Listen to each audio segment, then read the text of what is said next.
capítulo, una vez que vayamos adentrándonos en la conferencia, vamos a ver que de verdad las mujeres somos un grupo de riesgo para enfermedad cardiovascular que estamos olvidadas. En mi laboratorio estudiamos enfermedad cardiovascular. Hoy les voy a hablar de enfermedad cardiovascular y diabetes. Pero no solamente tenemos proyectos de enfermedad de diabetes, sino que estudiamos fallo cardíaco congestivo, hipertensión. Lo que pasa es que para la conferencia de hoy pues quería enfatizar enfermedad cardiovascular y diabetes porque tienen un rol bien grande en la mortalidad en Puerto Rico. He seleccionado estadísticas recientes para que estemos al tanto de lo que está pasando tanto en Estados Unidos como en Puerto Rico en cuanto a la salud cardiovascular, la diabetes y los riesgos que tenemos. Y en cuanto a la salud cardiovascular y diabetes, no solamente los riesgos de mujeres, sino los de hombres también, ¿verdad? Aunque las mujeres tenemos unos riesgos y una mortalidad mayor. Fíjense, estas son las estadísticas de la American Heart Association del 2012, la última estadística que hay de la American Heart, que incluye hasta el 2008, porque como son con tantos miles de pacientes, se tarda mucho en analizar. Y fíjense que la enfermedad cardiovascular, contrario a lo que mucha gente piensa, es la causa número 1 de muerte, tanto en hombres como en mujeres. Pero es mayor, la mortalidad en mujeres es mayor que en hombres. Esto es en Estados Unidos. Pero esto está generalizado, es generalizado. O sea que se puede aplicar a Europa y se puede aplicar a Puerto Rico también. La cáncer es la causa número 2 y a diferencia de los hombres, en hombres los accidentes es la causa número 3 de muerte. En mujeres los accidentes son la causa número 5 y la enfermedad respiratoria la número 3. Pero centrándonos en la enfermedad cardiovascular, fíjense que la enfermedad cardiovascular no solamente es la causa número 1 de mortalidad en mujeres, sino que nos morimos más las mujeres que los hombres del corazón. Okay. Pero lo que es más preocupante todavía, que fíjense, en la década de los 80, estas son las tendencias, la mortalidad por enfermedad cardiovascular, la roja es la de las mujeres, la azul es la de los hombres. En la década de los 80 los hombres se morían más de enfermedad cardiovascular que las mujeres, pero del 83 para acá, la mortalidad de la mujer por enfermedad cardiovascular es mayor que la de los hombres. No solamente, claro, ambas han disminuido y esta disminución pues tiene que ver con el diseño de medicinas nuevas, mejores tratamientos, conocimiento de la fisiología y la patofisiología, pero todavía aquí hay una diferencia. La mortalidad en los hombres está disminuyendo más rápidamente que en las mujeres, o sea que todavía tenemos más riesgo nosotros. Somos un grupo más olvidado, como vamos a ver más adelante. Cuando uno habla de enfermedad cardiovascular, pues uno se puede morir de muchas cosas, ¿verdad? Hay que diferenciar. Y si uno lo rompe, ese 100%, 50% de esas muertes se deben a infartos, básicamente, a enfermedad coronaria, 50%. Hay un 16% que es derrames o embolias, un 16% o apoplejías, dependiendo del libro que lean, ¿verdad? Un 7% fallo, un 7.5% de alta presión, enfermedad arterial, pero esto es este 50% como este 16% es muy importante porque es mayor en la mujer que en el hombre también.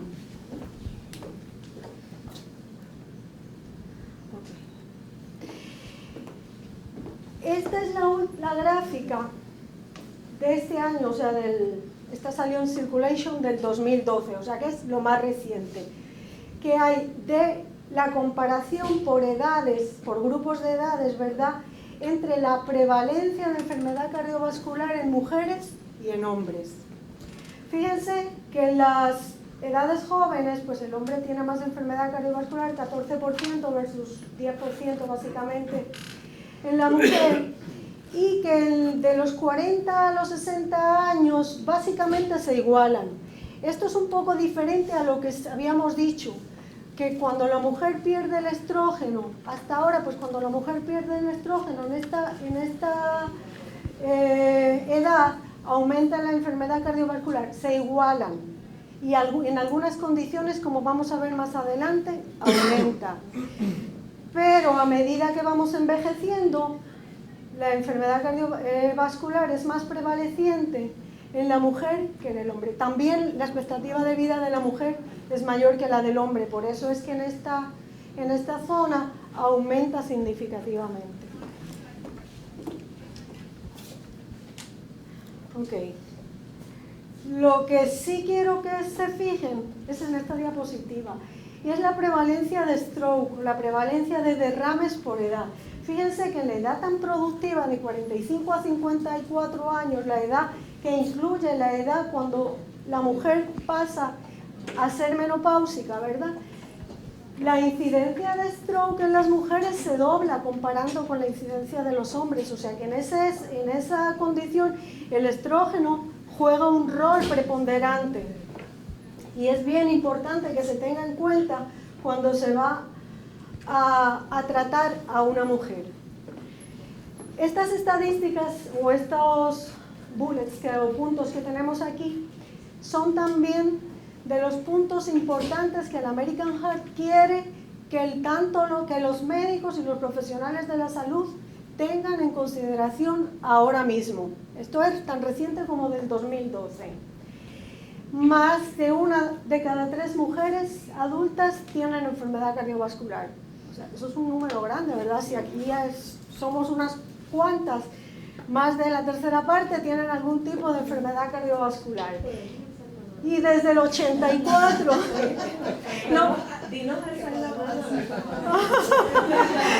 No, esto no es para asustarlas, sino para que estemos todas conscientes, ¿verdad? Y nos preocupemos y sepamos dónde estamos parados hoy en día, en el 2012. Y desde el 84, como vimos, el número de muertes por enfermedad cardiovascular en las mujeres es superior al de los hombres, y no ha cambiado.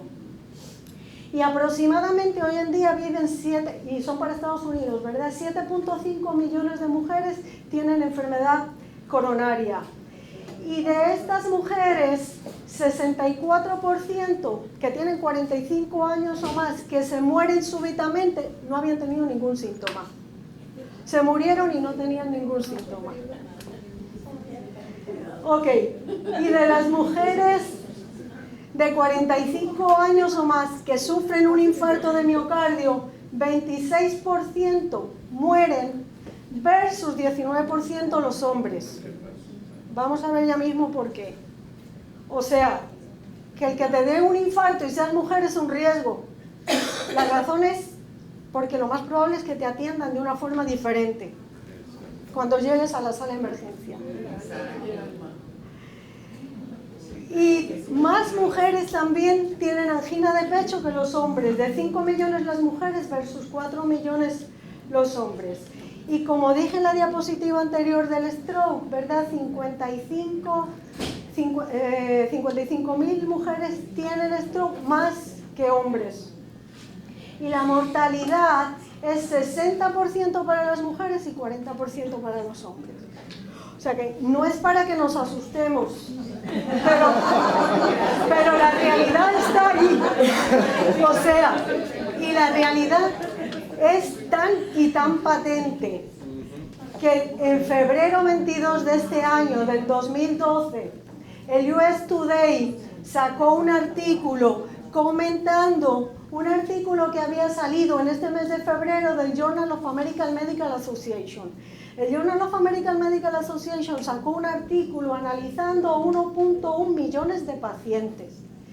Y de esos pacientes llegaron a la conclusión que si eres mujer y te da un ataque al corazón, te vas a morir más que los hombres. Y te vas a morir porque cuando llegas a la sala de emergencia te van a dar menos anticoagulantes, te van a hacer menos procedimientos para destaparte las arterias, menos angioplastia. También, mira.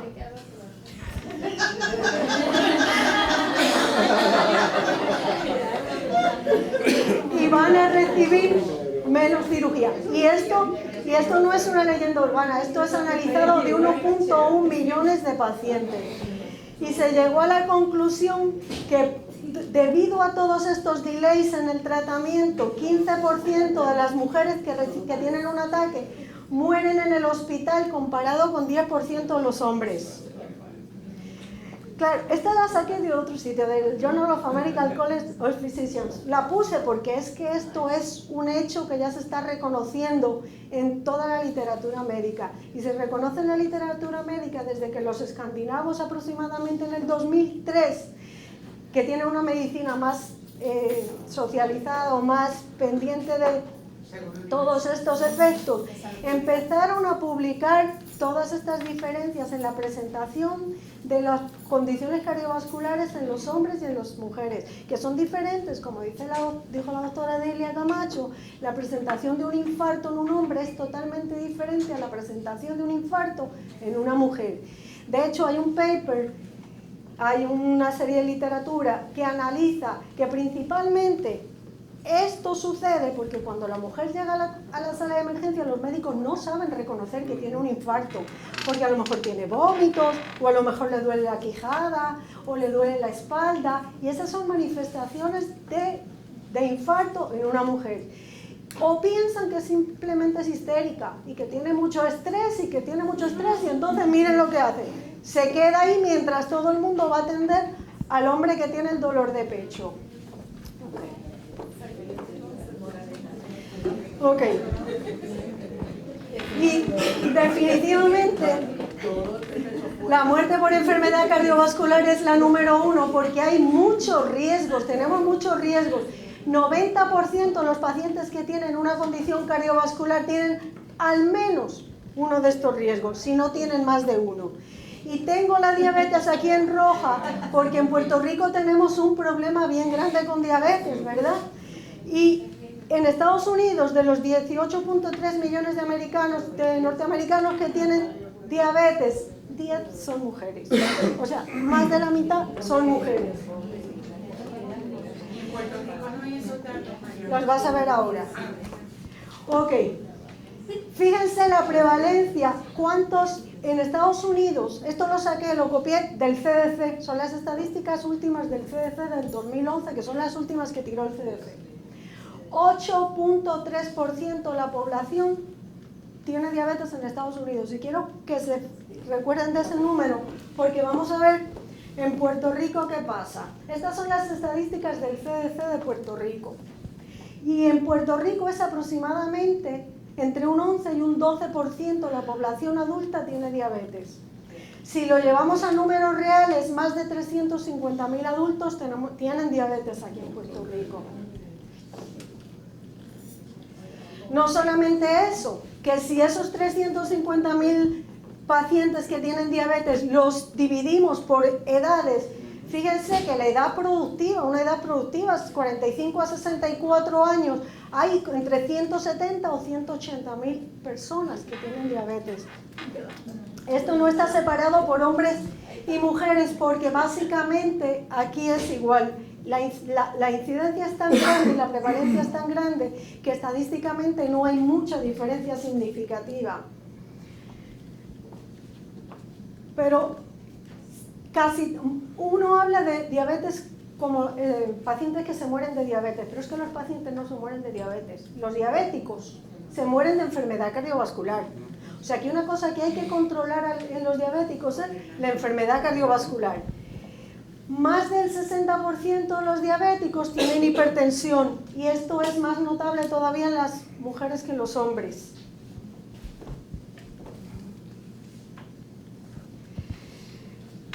Por supuesto, estamos todos obesos, tanto hombres como mujeres. De los diabéticos, el 80% obesos. De los diabéticos, tanto hombres como mujeres. Esto es para Puerto Rico. Estas son las estadísticas de Puerto Rico. Y el colesterol alto también, más de un 50% de los diabéticos, colesterol alto. Pero lo que asusta más es esta diapositiva, es la comparación de la incidencia del porciento de personas que tienen diabetes, que tienen diabetes diagnosticada, porque hay un montón que no están diagnosticados, en la población hispana en Estados Unidos.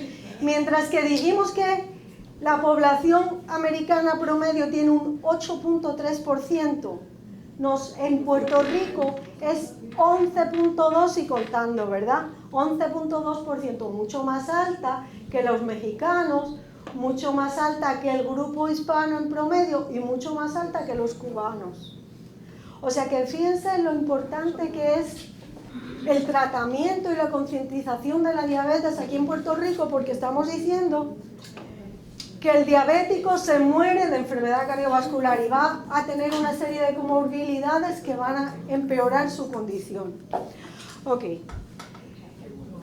Y ahora voy a pasar a hablar un poco de lo que hacemos en el laboratorio. En el laboratorio trabajamos con fallo cardíaco congestivo, como ya les dije, con un modelo de hámster cardiomiopático, pero ahora les voy a hablar de la otra parte. Otro proyecto que tengo con un estudiante doctoral que es estudiando los efectos de la diabetes en el sistema cardiovascular y concretamente los efectos de las estatinas y por la prevención o la mejoría que producen las estatinas. ¿Y por qué? Hubo un estudio en Estados Unidos que se publicó en el 2004 que se hizo con 2.838 pacientes con diabetes tipo 2 y de estos pacientes se vio que aquellos que estaban tratados con estatina, con Lipitor, con Socor, con Pravacol, por ejemplo, con estatinas, aunque tuvieran el colesterol normal, se les reducía un 37% los eventos cardiovasculares. O sea, dijeron, bueno, porque las estatinas se dan para bajar el colesterol, pero si eras diabético y te daban estatinas, tenías un 37% menos de riesgo de tener un evento cardiovascular. Y siguieron haciéndose estudios y se vio que esto se repetía, clinical trials con pacientes. De tal forma que la Asociación Americana de Diabetes en el 2008 incluyó el tratamiento con una estatina, o sea que para los pacientes diabéticos había que incluirle una estatina independientemente de los niveles de lípidos que tuviera, para todos aquellos pacientes que tuvieran enfermedad cardiovascular o los que tuviesen más de 40 años o los que tuviesen algún riesgo de enfermedad cardiovascular. El mecanismo no se sabía, o sea, el mecanismo ni todavía se sabe, ¿verdad? Y esto, cuando vamos al Translational Research, a veces uno empieza desde las ciencias básicas a las ciencias clínicas y se desarrollan, por ejemplo, las estatinas.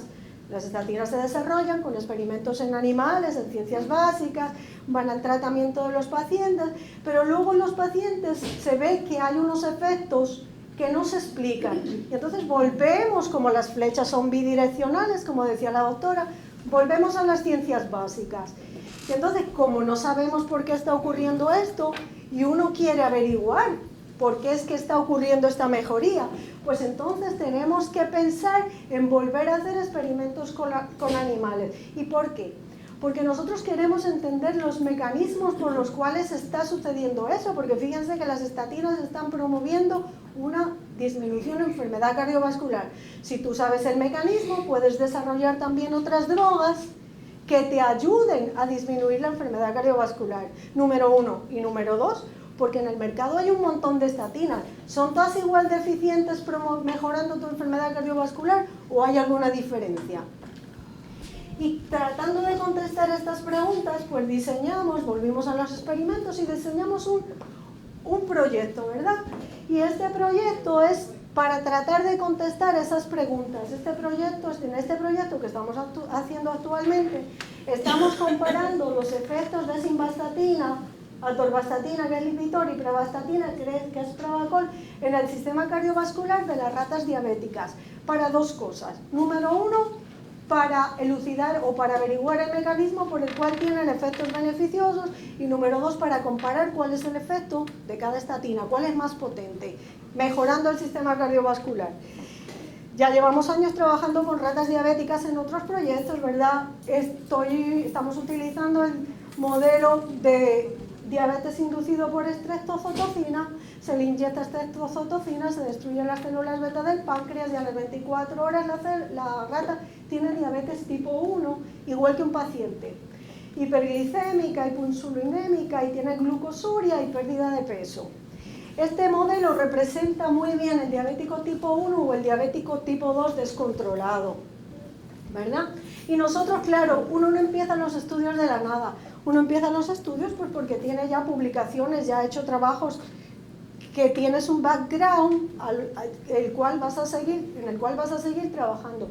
Y nosotros ya sabíamos que las ratas diabéticas tienen disfunción endotelial, que la presión está alta y que el cardiac output, o sea, los parámetros cardiovasculares están alterados en esas ratas. Por eso es que nos sirven de muy buen modelo para tratar de averiguar por qué el estudio CARDS encontró los resultados que encontró y explicar ese mandato de la American Diabetes Association, pero darle un racional científico para ver si se puede mejorar.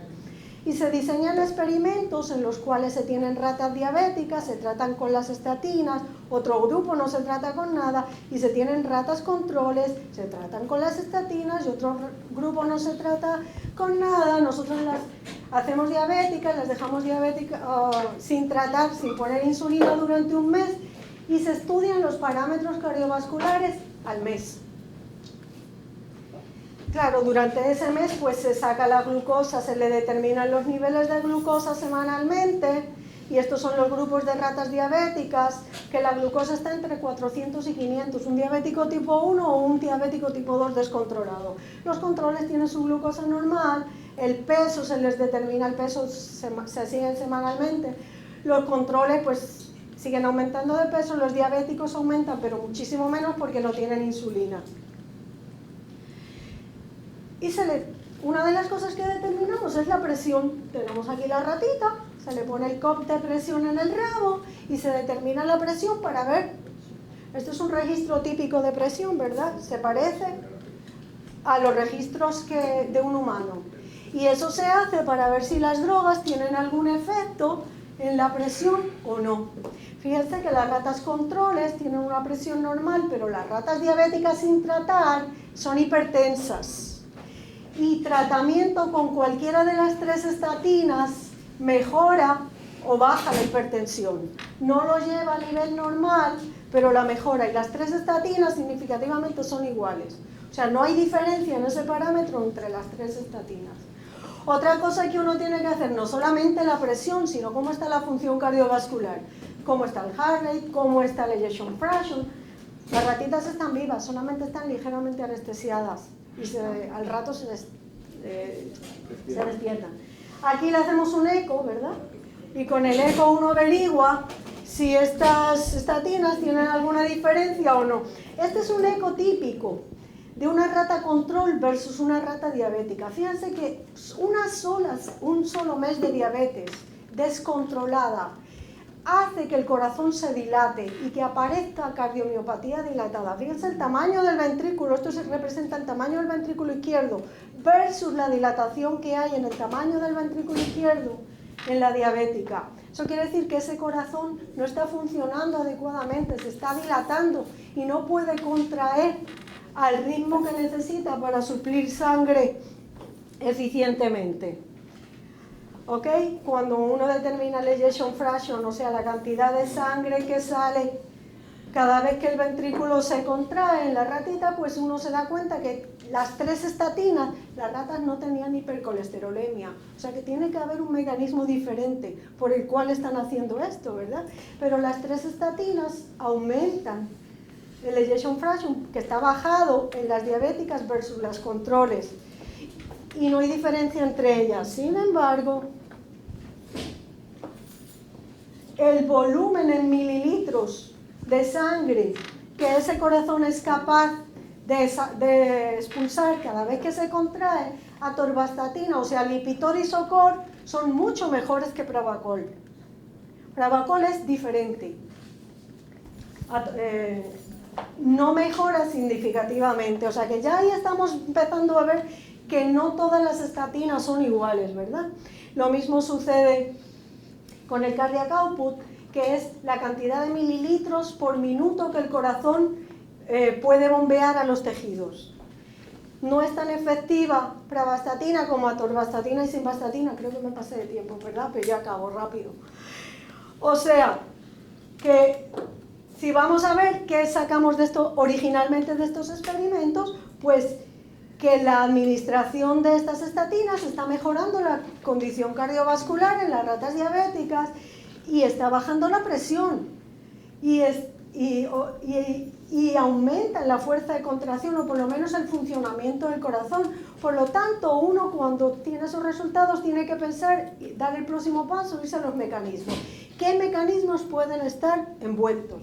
Pues los mecanismos es que la resistencia periferal esté aumentada, o sea, y que las estatinas bajen la resistencia periferal o que aumenten la fuerza de contracción y lo estén mejorando así. Y entonces voy a ser bien rápida, porque ya me pasé, pero para saber, como uno quiere saber qué es lo que está pasando, aparte de saber cuál es la mejor estatina, cuál es el mecanismo, pues uno va a las arterias. ¿Será que las estatinas me están mejorando las arterias porque me están cambiando la contractilidad o me están haciendo que este endotelio se relaje más? Y al relajarse más, la presión aumenta menos y si la presión baja, o sea, tengo menos hipertensión, ese corazón tiene que bombear contra una fuerza menor y entonces hace menos trabajo y funciona mejor. Eso es una posibilidad que uno tiene que estudiar, ¿verdad? Y eso se hace utilizando anillos aórticos, pedacitos de 5 milímetros de la aorta de la rata, se ponen en estas cámaras y se estudia la relajación inducida por acetilcolina para saber cómo está el endotelio, por nitroprusiato sódico para saber cómo está el músculo liso y la contracción inducida por norepinefrina a ver si hay cambios. Y se hace en presencia y en ausencia de las drogas. La cuestión es que cuando se coge una aorta de una rata diabética sin ningún tratamiento, esta es la relajación que tiene. Y cuando se hace en presencia de atorvastatina, que es Lipitor, aumenta la relajación inducida por acetilcolina. Eso lo que quiere decir es que la estatina te está permitiendo que el vaso, o sea, que la arteria se relaje. Y al permitirte que la arteria te relaje, pues este es uno de los mecanismos de acción que producen o que hacen que la presión baje y que el sistema cardiovascular de ese paciente mejore. Y una vez que, ya acabo, ahora sí que ya acabo. Y una vez que uno se da cuenta de que hay un efecto de las estatinas en la vasculatura, pues los siguientes pasos, y son los que estamos trabajando, es buscar cómo es que esto se hace. ¿Será a través de bajar el estrés oxidativo? ¿Será interacción con el sistema renina-angiotensina? ¿Cambiará la resistencia a insulina? ¿Y por qué se escogen esos targets?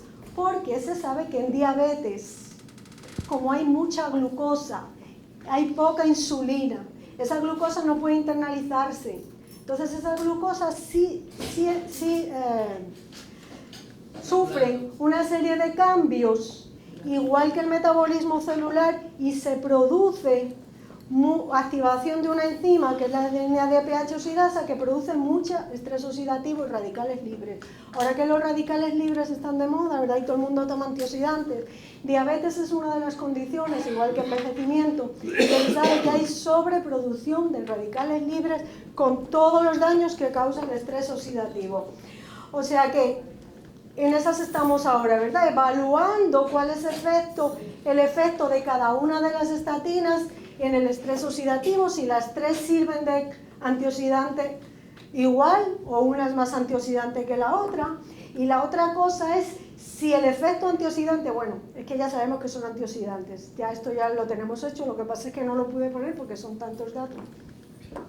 Y una vez que se sabe que son antioxidantes, averiguar el mecanismo por el cual son antioxidantes, ¿verdad? Porque lo más importante para un científico básico siempre es el mecanismo. El científico básico siempre va al mecanismo. ¿Por qué? ¿Por qué? Y siempre trata de contestar esa pregunta. Y ahora sí que acabamos. Todavía nos falta mucho que descubrir o que caminar, ¿verdad?, en la ruta a mejorar la condición cardiovascular y condiciones de diabetes, no solo en los hombres, sino en las mujeres, bueno, en todo el mundo, en todos, hombres y mujeres, y concientizar a los médicos, a los profesionales de la salud que atiendan a las mujeres debidamente cuando llegan a una sala de emergencia, que no somos histéricas, que es que tenemos una presentación diferente de síntomas, debido pues a las características, ¿verdad?, y a los sistemas hormonales diferentes que tenemos. O sea que los dejo con esto. América tiene una pregunta.